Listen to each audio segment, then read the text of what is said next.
Hello everyone and welcome to the weird, scary and horrible parts of humanity. Today we are continuing our alphabetical look into the Bali Nine and exploring Matthew Norman, the youngest member of the Bali Nine. Norman was born in Quakers Hill in Sydney's West on the 17th of September 1986. His mother, Robin Davis, is a nurse. He was one of two children and has a twin sister who got married in March 2015. However, his dad struggled to provide financially for both children, and this led Norman to relying on himself, and he did not have a good relationship with his parents prior to his arrest. Norman was employed at Urest, which is now called Compass Group, and is the largest contract food service company in the world. However, according to Norman, this was not a steady job. There he worked with fellow Bali 9 members Martin Stevens and Renee Lawrence, and his supervisor was Bali 9 ringleader Andrew Chan.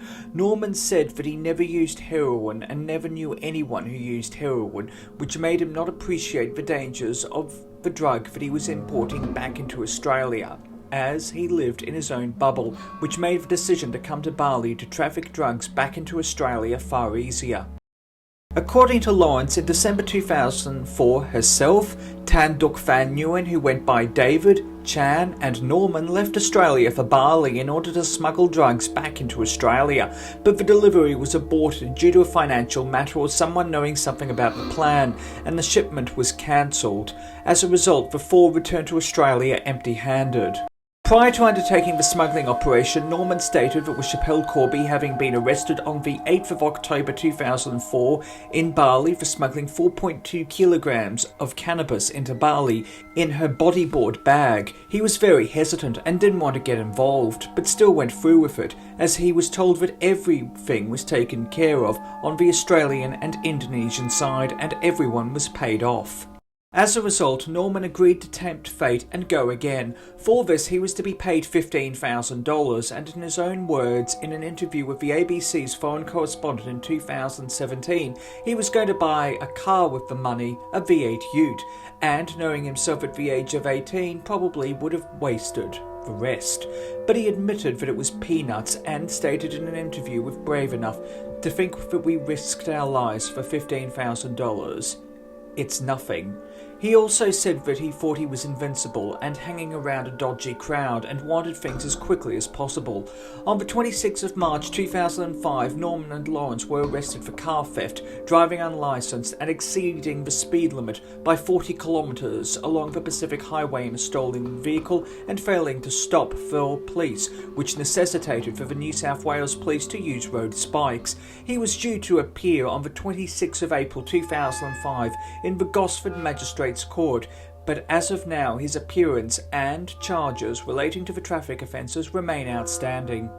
Around the 8th of April 2005, Norman and Si Yi Chen departed Sydney for Bali and checked into the White Rose Hotel, and it was reported that they barely left their room. On the same day, from her room at the Kuta Laguna Hotel, Lawrence, who had become a close friend with Norman, tried through a Nokia phone to get hold of him, calling him 39 times, every time it went through to voicemail, before sending 24 text messages with 18 replies. The pair talked throughout the afternoon and evening, up until midnight. Chan had changed the original departure date of the 14th of April 2005, as he suspected that Australian and Indonesian police were aware of the drug smuggling operation and ordered everyone to change hotels as a result. Matthew Norman, Si Yi Chen, Renee Lawrence and Martin Stevens had all checked into the Adi Dharma Hotel in Bali as a result on the 14th of April 2005.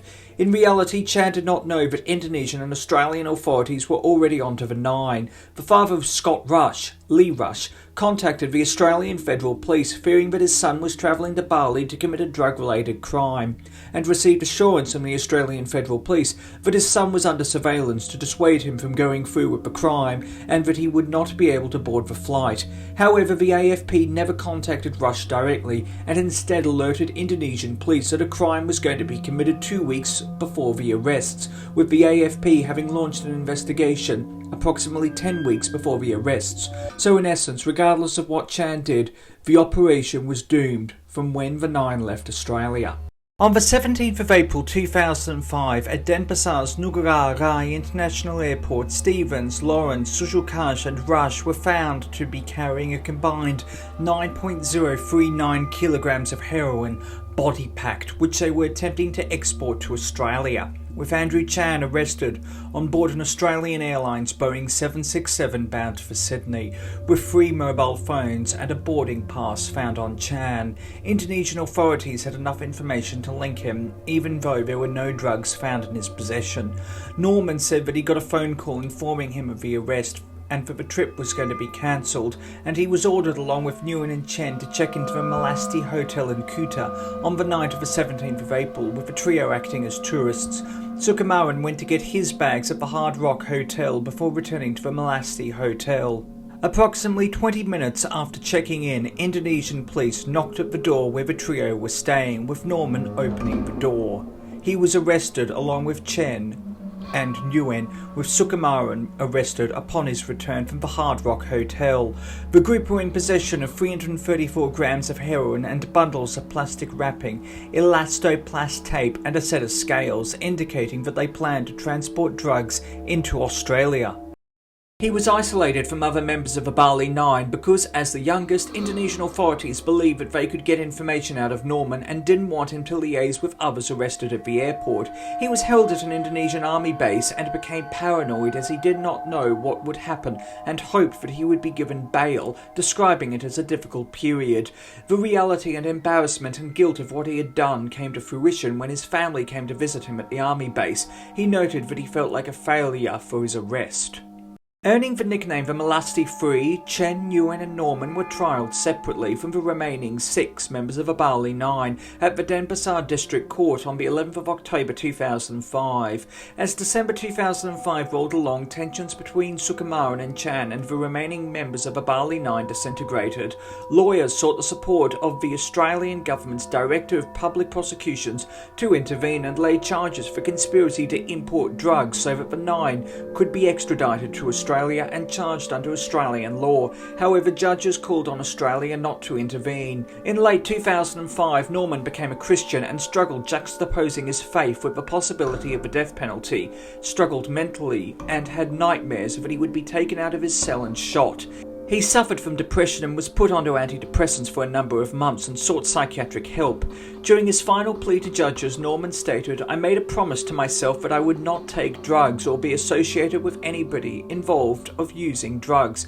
I'd ask you today to give the opportunity to restart my new Christian life, which I have found in jail. I ask with all my heart you will let me have the opportunity to help other people in life. In all honesty, I was in the wrong place at the wrong time." However, his pleas fell on deaf ears and he was sentenced to life imprisonment on the 15th of February 2006. His mother stated, "Well, it's better than being shot, I suppose. He's okay. Hopefully they'll keep on looking after him while I'm not here, and when I return and spend a bit more time with my son." On appeal, Norman's sentence was reduced to 20 years. However, during an appeal at the Bali High Court by the prosecution on the 6th of September 2006, his sentence was increased to the death penalty. During this time, he admitted that he struggled with the concept that he would be let out and shot, and had difficulty in explaining to his family that he was to face the death penalty. His sister struggled with depression during this time and became anorexic as a result of her brother being on death row. On the 5th of March 2008, in an appeal against a death sentence at the Indonesian Supreme Court, the sentence of life in prison was reinstated. He remains imprisoned at Kerobokan prison along with C.E. Chen, who sees Norman as a younger brother.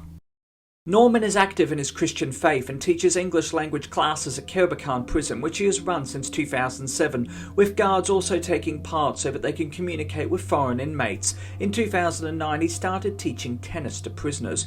In 2015, he took on the screen printing program in the prison, which was orchestrated by Mayur Sukumaran, with t-shirts printed by Norman and other inmates with the word redemption. In the same year, he took on the computer class programs in the prison, which he continues to run.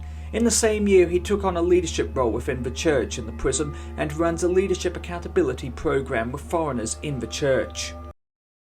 In 2011, Norman met Anita, a woman visiting the prison with a friend, with both of them visiting a fellow prisoner. Norman and Anita's relationship blossomed. Anita had a daughter, Stella, from a previous relationship, whom Norman considers to be a daughter. Both Norman and Anita married on the 5th of February 2016. In 2018, he started a Certificate Level 4 in Christian Ministry at Eastern College, noting that he is undertaking his studies as he believes that he will be free one day and wants to use his studies as best as he can to contribute to and fit into Australian society through helping young people.